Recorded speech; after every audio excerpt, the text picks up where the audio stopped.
आज मैं मनोज चौहान आपके सामने अपने एक लर्नर के साथ हूँ जिन्होंने आईआईटी का exam with 100 percentile in January slot crack किया है। So we are going to interact with him and इनसे हम जानने की कोशिश करेंगे कुछ फंडे, कुछ इनका खुद का एक्सपीरियंस, जिससे जो हमारे लर्नर्स हैं जो इस वीडियो को देख रहे हैं उनको सीखने को मिले, उनको आगे के लिए थोड़ा सा एक्सपीरियंस मिले एक अच्छे बच्चे का कि कैसे अपन एग्ज़ाम में बहुत अच्छे मार्क्स ला सकते हैं।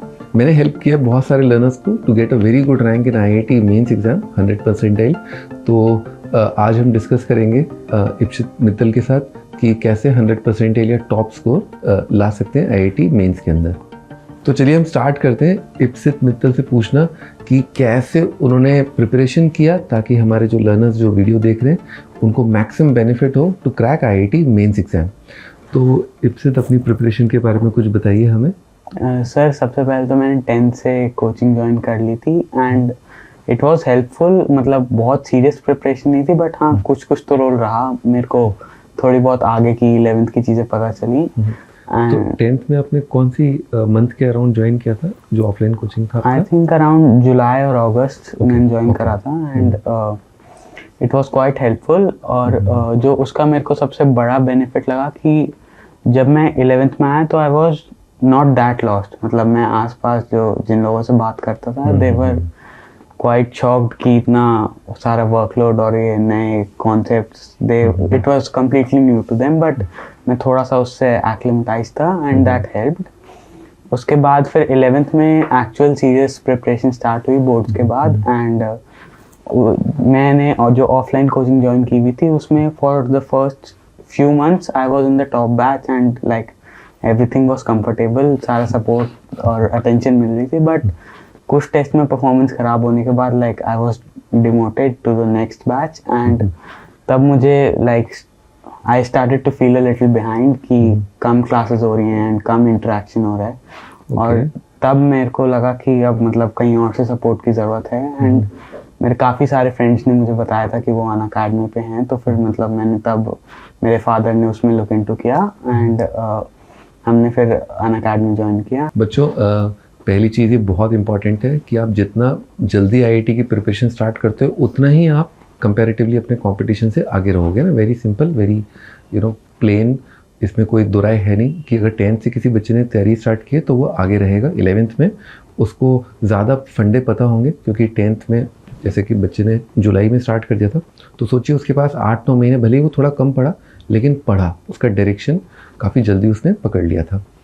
और रिगार्डिंग जब भी आपको कोई प्रॉब्लम फेस हो प्लीज़ आप अपने पेरेंट्स को बताइए, जैसे कि इप्सित ने अपने पापा को बताया और उन्होंने इंक्वायर किया होगा तो डेफिनेटली बहुत अच्छे टीचर्स हैं अनअकैडमी पे और आपके आसपास भी जो they are ready to help you in whatsoever way, जिसमें भी आपको जिस भी टॉपिक में आपको दिक्कत है। ठीक है, तो कभी हिचकिचाइए मत, तुरंत अपनी जो प्रॉब्लम्स है उनको अपनी टीचर्स के साथ, अपने पेरेंट्स के साथ ज़रूर शेयर करिए।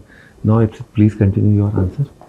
सर तो फिर उसके बाद सर आपके प्लेटफॉर्म पे काफ़ी कोर्सेज वगैरह देखे एंड मतलब मैं फिर अपनी स्पीड से और अपनी फ्रीक्वेंसी से पढ़ सकता था and like I always preferred recorded lectures because फिर मैं उन्हें फॉरवर्ड या रिवाइंड करके अपनी स्पीड पे पढ़ सकता हूँ, नोट्स बना सकता हूँ, क्वेश्चंस कर सकता हूँ and that was very helpful.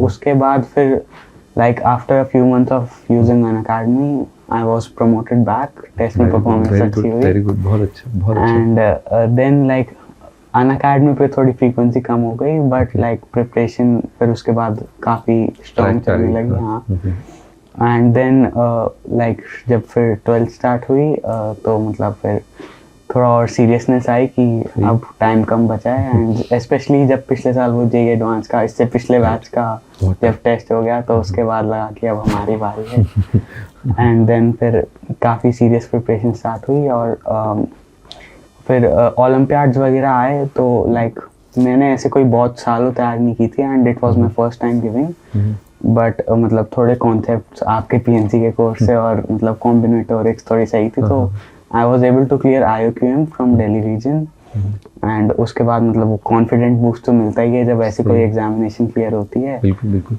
And then like मेरा सिलेबस कोचिंग में अराउंड अगस्त सितंबर तक ख़त्म हो गया था and then It was just review tests and review classes. आपने कितने अपनी प्रिपरेशन में ऑफलाइन कोचिंग के अंदर कितने मेंस के मॉक टेस्ट दिए अंदाजे से, और कितने एडवांस के मॉक टेस्ट दे दिए, ताकि बच्चों को थोड़ा आइडिया रहे कि मॉक टेस्ट कितने इंपॉर्टेंट हैं और किस क्वांटिटी में देना बहुत ज़रूरी है to get a very good marks in IIT mains? Sir mains के हमारी कोचिंग में मतलब कभी ऐसे मॉक टेस्ट हुए नहीं, हमारी coaching like completely advanced focus थी, एंड जो टेस्ट होते थे वो पर वीक होते थे, मतलब Okay, जो भी ठीक है। कॉन्सेप्ट उससे पिछले वीक में उससे 2 हफ्ते पहले डिस्कस प्रोग्रेसिव टेस्ट होते हैं वो, हाँ। जिनमें अब तक का जितना भी सिलेबस हो चुका है एक वीक हटा करके वो पूरा सिलेबस आ जाता है। तो वो मतलब वो काफ़ी अच्छा था, वरना होता है कि मतलब जैसे जब मैं Revision। डिमोट हुआ था तो लाइक वहाँ वो टेस्ट नहीं होते थे, ओके ओके। एंड उनका काफ़ी फ़र्क था, क्योंकि फिर वो सीरियसनेस नहीं रहती, मतलब जब सही टेस्ट होता है तो आप वो सिलेबस साथ साथ कवर करते रहते हैं, बिल्कुल एंड बिल्कुल। वो चीज़ जब वापस शुरू हो गई थी फिर 11th के एंड में और 12th में, तो उसने काफ़ी हेल्प किया।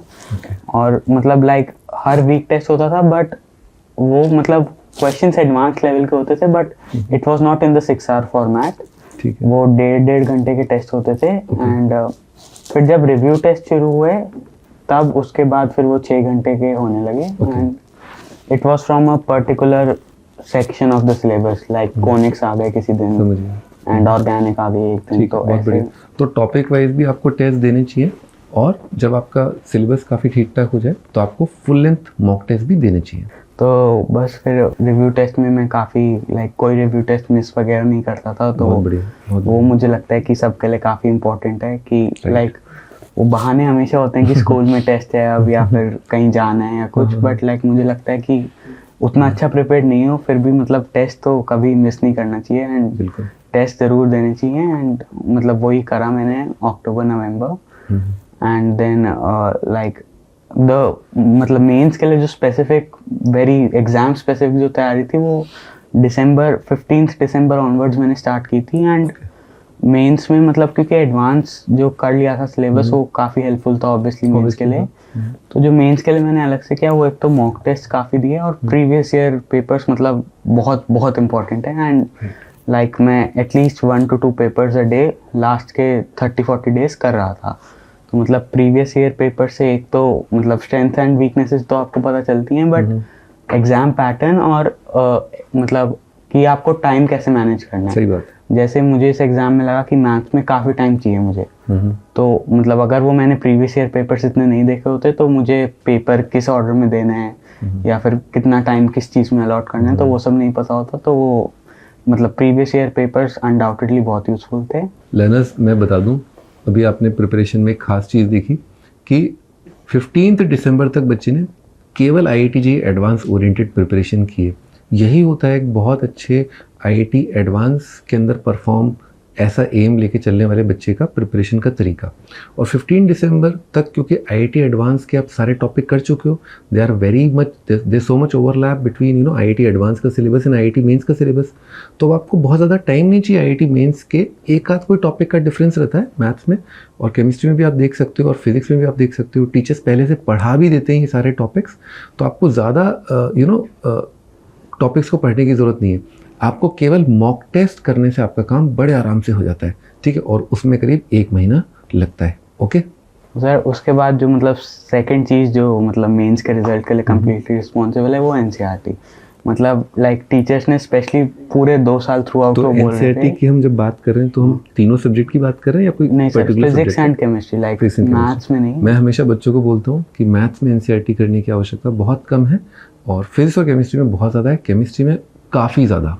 हाँ मतलब सर वो तो हमारे टीचर्स 2 साल से हमें हर जगह बोल रहे थे कि NCERT like line by line पता होना लाइन बाय चाहिए, लाइन पता होना चाहिए, वो बिल्कुल। किसी भी लाइन से क्वेश्चन पूछ लेते हैं, एंड sure. तो लाइक जनवरी में मेरा टारगेट सिर्फ ये था, और वो रिवीजन के लिए भी मतलब पूरा सिलेबस रिवाइज करने के लिए भी यही था कि मैं 11th और 12th की NCERT सारी अच्छे से पढ़ लूँ, और मतलब मुझे NCERT जो सिलेबस में है वो सब मुझे अच्छे से पता हो, and that helped me a lot. तो ये था इप्सित का सफ़र IIT JEE प्रिपरेशन का, from July August of 10th to IIT mains का जब रिज़ल्ट आ गया, और आज वैलेंटाइंस डे है, ठीक है। और बेटा ये बताओ आप कि जो अनअकैडमी का जो कोर्स है, जो आप PNC की बात कर रहे थे और भी आपने कोर्सेज की बात करी, तो उसमें आपको बेनिफिट क्या लगा? जैसे मुझे ये लगता है, मैं आपको अपना बताता हूँ कि अनअकैडमी के कोर्सेज में ये कि बहुत अच्छे टीचर आपको ऑनलाइन मिल जाते हैं, थोड़ा टाइम बच जाता है ना, और टेस्ट वगैरह भी काफ़ी अच्छे हैं, तो ये मुझे एक इमीडिएट बेनिफिट दिखाई देता है ना। आप अपने बेनिफिट थोड़ा सा एक बार समझाइए। अनअकैडमी पे जो सबसे बड़ा बेनिफिट था कि मतलब मैं लाइक वीक में काफ़ी कुछ कवर कर सकता था जो वहाँ पे शायद नहीं हो पाता, क्योंकि वहाँ 2 ही दिन क्लासेस मिल रही थी। एक और बेनिफिट मैं बताना चाहूँगा, क्योंकि अभी थोड़ी देर पहले ने वो मेंशन भी किया था, वो बेनिफिट था कि रिकॉर्डेड लेक्चर्स अनअकैडमी पे लाइव लेक्चर्स रिकॉर्ड होकर के वहीं रहते हैं, आप उन्हें बाद में भी देख सकते हैं और उनको आप आगे पीछे करके अपनी लर्निंग कैपेसिटी के हिसाब से आप उनसे सीख सकते हैं। ठीक है, तो ये भी एक बहुत बढ़िया बेनिफिट है। लाइव डाउट सॉल्विंग बहुत इंपॉर्टेंट है जो अनअकैडमी पर है, और रिकॉर्डेड आप कभी भी देख सकते हो। स्पेसिफिकली पीएनसी वाले कोर्स के लिए कहना चाहूँगा कि मतलब उस ऐसे टॉपिक्स में रिकॉर्डेड लेक्चर का काफ़ी फ़ायदा होता है, बिकॉज ऐसे टॉपिक जब क्लास में चल रहे होते हैं तो वो आपको क्वेश्चन कैसे सॉल्व हो गया कभी कभार नहीं समझ में आता है, बट पीएनसी में स्पेशली क्योंकि उसमें कुछ ज़्यादा आपको कोई लिख के नहीं बता सकता, मतलब वो जो टीचर वर्बली बोल रहा है वो आपको समझना पड़ता है, एंड रिकॉर्डेड लेक्चर में वो 2 बार या 3 बार जब सुन सकते हो तो वो कोई भी क्वेश्चन ऐसा नहीं रहता कि समझ नहीं आया कि ये क्या हुआ। तो वो काफ़ी एडवांटेज मेरे को लगा अलजेब्रा में, and that was helpful. I think यही सेम चीज़ प्रोबेबिलिटी में भी अप्लाई होती है। प्रोबेबिलिटी में भी आप बहुत ही छोटे छोटे नंबर्स फ्रैक्शंस को मल्टीप्लाई कर रहे होते हो और आंसर आ जाता है, चाहे वो बेस थ्योरम हो, चाहे वो किसी और टाइप का क्वेश्चन हो, तो आंसर बहुत जल्दी आने वाले जो क्वेश्चन हैं उसमें एक्सप्लेनेशन इज़ वेरी इंपॉर्टेंट। और it can be a question of vector 3D combined with PNC, it can be a question of matrix combined with PNC, it can be question of number theory combined with PNC and matrix and so on. The list is long, ठीक है, काफ़ी लंबी list है, but I think सभी लोगों को जो message convey करना था इप्सित को वो कन्वे हो गया है। बेटा अब आप ये बताओ आपका रिवीजन स्ट्रैटेजी क्या था? सर वैसे आप इस सवाल का थोड़ा सा पार्ट आप आंसर पहले ही कर चुके हो, है ना?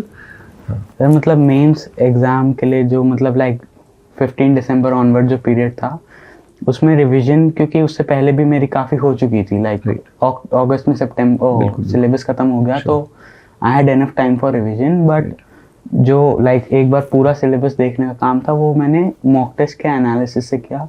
मतलब मैं अपनी हर गलती उस टाइम पे देखता था कि ये अच्छा इस टॉपिक से हुई है तो मैं ये टॉपिक एक बार एनसीईआरटी से या अपने नोट से एक बार फिर से देख लूँ, गो थ्रू कर लूँ, and then of course NCERT से मतलब एक बार हर चीज़ पढ़नी, बिकॉज मुझे लगता है कि लाइक अगर आपने सिर्फ एनसीईआरटी भी पढ़ी है तो वो जेईई मेंस के लिए काफ़ी होती है कई बार, मतलब एटलीस्ट अच्छा स्कोर लाने के लिए। एंड अगर आपकी पहले से तैयारी और उसके बाद आप एनसीईआरटी रिवीजन के लिए भी पढ़ लो तो फिर मतलब काफ़ी अच्छा रहता है। बच्चों ये ध्यान रखना, ये जो बात अभी इप्सित ने बोली है वो मैथ्स के लिए लागू नहीं होती है ना, ये ध्यान रखना है ना। ये फिजिक्स केमिस्ट्री के लिए this is very good, but maths के लिए ये लागू नहीं होती है। ओके बच्चे, अब लास्ट क्वेश्चन पर आते हैं।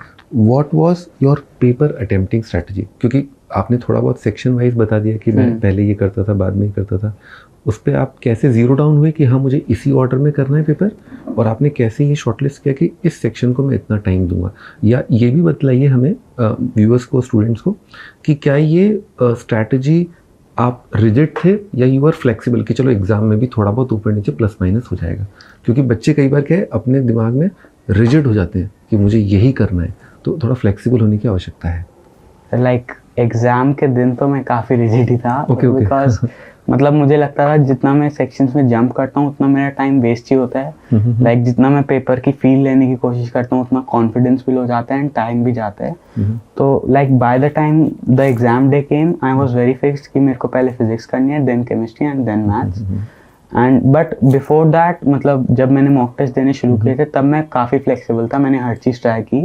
एंड उसमें भी ये नहीं कि सब्जेक्ट पहले कौन सा, उसमें भी कि पहले न्यूमेरिकल करने हैं या पहले एमसीक्यू करने हैं, तो मैंने हर चीज़ टाइम के साथ ट्राई की। और फिर उस हिसाब से जो मेरे को कंफर्टेबल फील हुआ कि फिजिक्स एंड केमिस्ट्री का कंबाइंड टाइम 1 hour 15 minutes हो मेंस में, बिकॉज प्रीवियस ईयर मैथ्स मेरे को काफ़ी लेंथी लग रही थी एंड उसमें एरर के चांसेस काफ़ी थे। हैवी प्रीवियस ईयर मैथमेटिक्स और मैथ्स का सेक्शन इस बार भी थोड़ा लेंथी आया है, तो मैं चाहता था कि मतलब इतने टाइम में फिजिक्स केमिस्ट्री हो जाए ताकि फिर मैं मैथ्स करके हो सके तो एक बार रिवाइज भी कर सकूं। एंड मैथ्स में मेरा था कि मैं मैथ्स में first after completing the physics and chemistry portion मैं पहले न्यूमेरिकल्स करूंगा बिकॉज ऑप्शंस में कभी कभार जब आपका क्वेश्चन पूरा सॉल्व नहीं भी हुआ होता तो भी यू गेट एन आइडिया कि अगर टाइम कम है तो हाँ ये हो सकता है 2 में से 3 में से कोई एक। हाँ, बट लाइक इन न्यूमेरिकल आपके पास वो सेंस नहीं होती, आपको पूरा सॉल्व करना पड़ता है। बिल्कुल, बिल्कुल। तो इसलिए मेरा पहला टारगेट था कि as soon as physics chemistry section get over मैं पहले मैथ्स न्यूमेरिकल करूंगा एंड